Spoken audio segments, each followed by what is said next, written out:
Welcome to a short demo of the Sage 300 AP history for Intacct. I'm Jason Arsenault, and I'll be your host for today. So first off, what is the AP history conversion that we have for Intacct in Sage 300? So what it really is taking Intacct's transaction definitions in order entry and purchasing and loading AR and AP history into those transaction definitions. So over here in purchasing, I'm going to concentrate on purchasing today. We have 3 transaction definitions, and you'll notice there is no ability to add new transactions. When I click on one of these, I'll go Invoices. Here is the list of all the transactions that we would find in Sage 300 listed out inside of Intacct. You'll also notice that there is no edit or delete capabilities in this screen. Let me start by just going into an AP invoice from Sage 300. So I'm going to go into batch 51.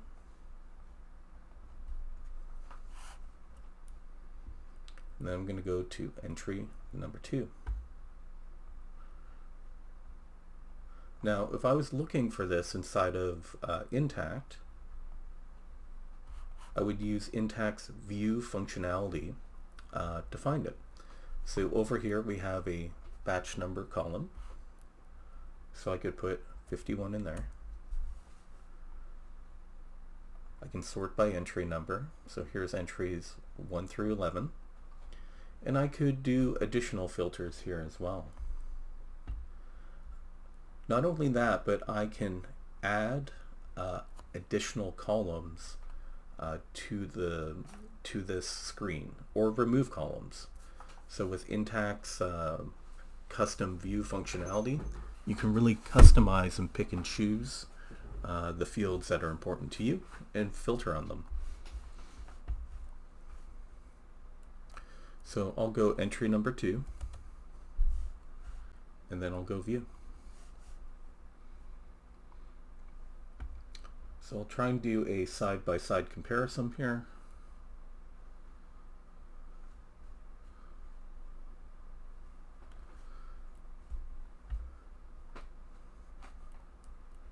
So this is loaded into a generic vendor and a generic item inside of purchasing. We then make use of standard and custom fields to replicate the look and feel of Sage 300 inside of Intacct. So we can move down, and down here is your header information. It's broken out into categories, so we have batch number, or the batch information. So July 2020 invoices, right up here. Entry information, which would be the header information over here. We have remit to, if we drill into that. We have the full vendor address, if you were to look into that. And all the other information that you would expect to see. So you can see there's things like entered by, currency, account set, fiscal year and period, etc., etc. So now let's go back up to the detail line section. So again, making use of Intacct's transaction definitions and custom fields, we can reproduce the entries down here. So you'll notice that the rows are in the same order as in the original system. And the column order and names have all been replicated. So we can still look up the GL account inside of Intacct and the original account description, for example. And this would be the fully segmented GL account from the source system. There's also some allocated taxes. So if we come into, I like to view taxes through this account and tax button.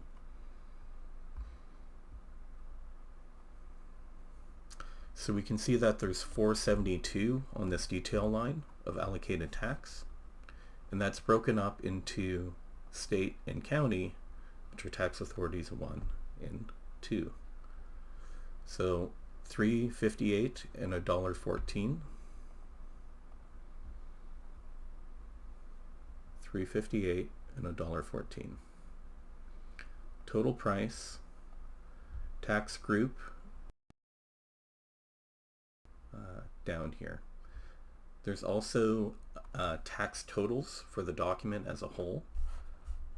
So county and state tax summed up for the entire document, sum up to the tax total for the entire document. And down here we have an aggregated search field. This will look throughout the other transactions and find related documents. So if this was paid by multiple payments, or a check that had a check number, you can see that a payment and an invoice number are included with this. So this gives us a common search field where we can put in a related document and find the other related documents.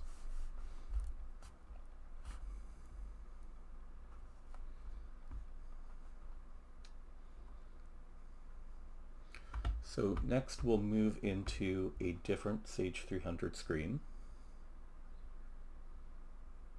So let me get my Sage 300 up.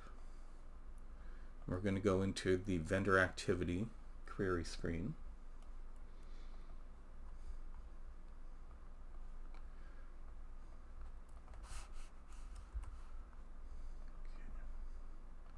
And we are going to enter in vendor 5010. So there's 2 invoice documents found for this vendor. So I've included fully paid transactions, and I'm filtering based on invoice.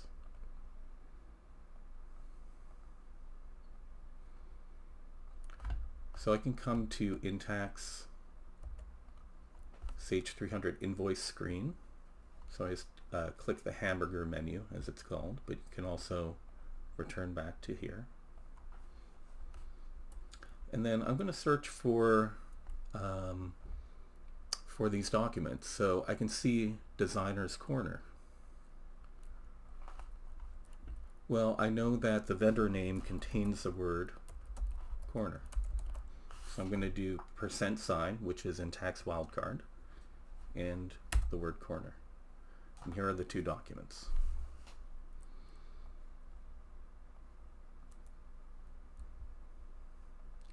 Now I can select these and drill in with the document button.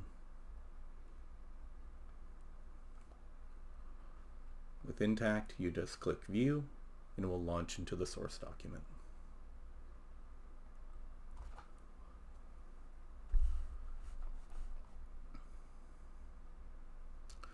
Again, these are completely customizable, so you may not have multi-currency, for example. So you might not need the currency breakdown. You might not use taxes. So any and all of the screens I'm showing you in the fields, these can all be customized to suit your needs.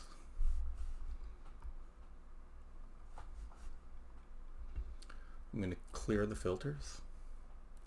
And then I did want to touch quickly on some standard Intacct functionality, which is the advanced filters.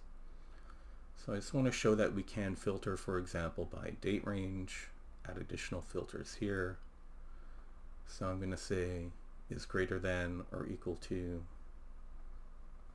so I'll go 07/01/2020, 07/31/2020.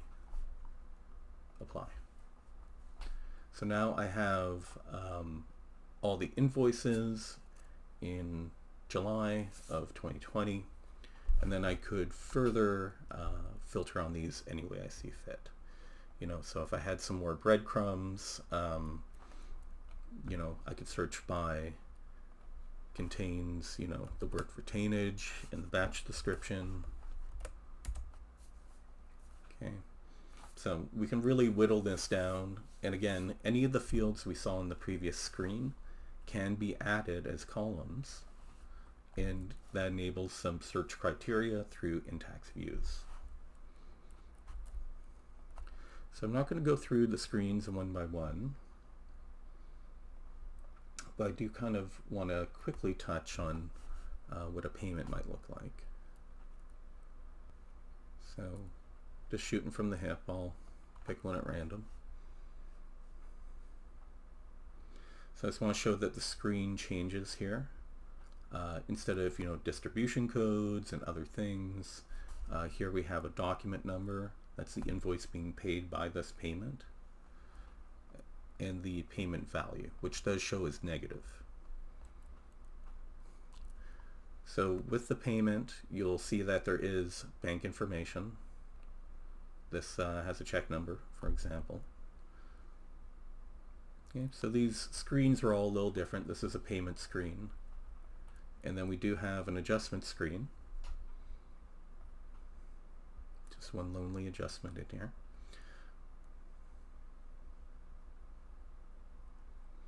Okay, but each screen, again, fully customizable to look like however you want it to look.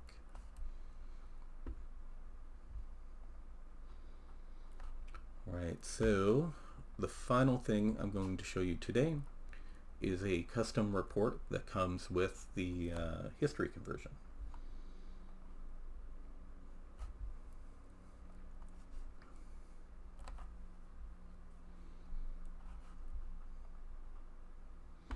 So before we launch the Intacct report, we are going to launch the 300 report. And this should be transaction reports, and we are looking at vendor transactions. Alright, so we're going to include all the document types, include fully paid transactions and vendors with zero balance.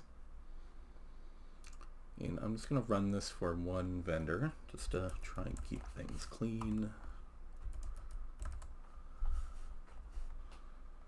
At least on the Intacct side or the 300 side.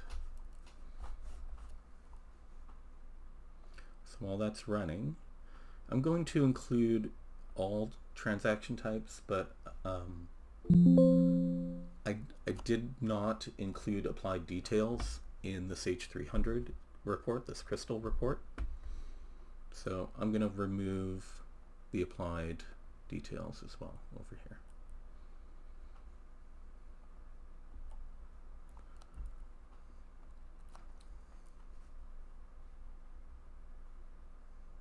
And I'm going to leave these date filters open from the beginning of time to the end of time. So let's view.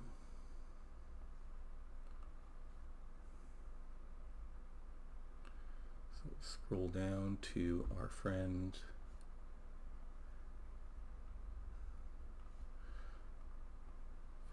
$14.50. So before I get too far in, I'm going to try and get these two screens up. So I want to point out the totals, $33,350.09. That reconciles to the penny.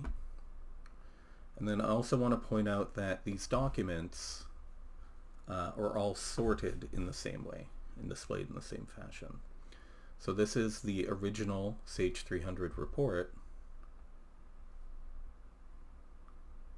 This is the Intacct report. What I've included in this report as well is some drill down links. So this report actually has additional functionality that the original didn't. It has a blue drillable link included in it. So right from here, if I want some more information about this invoice, I can drill in and get my information. This was office expense coded to a distribution code over here.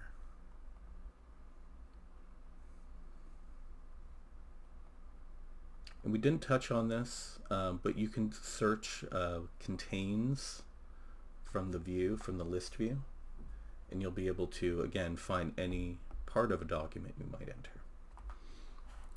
So that concludes the demo for today. Very high-level overview. Please let us know if you have any feedback or want to see something different. Thanks for your time and attention.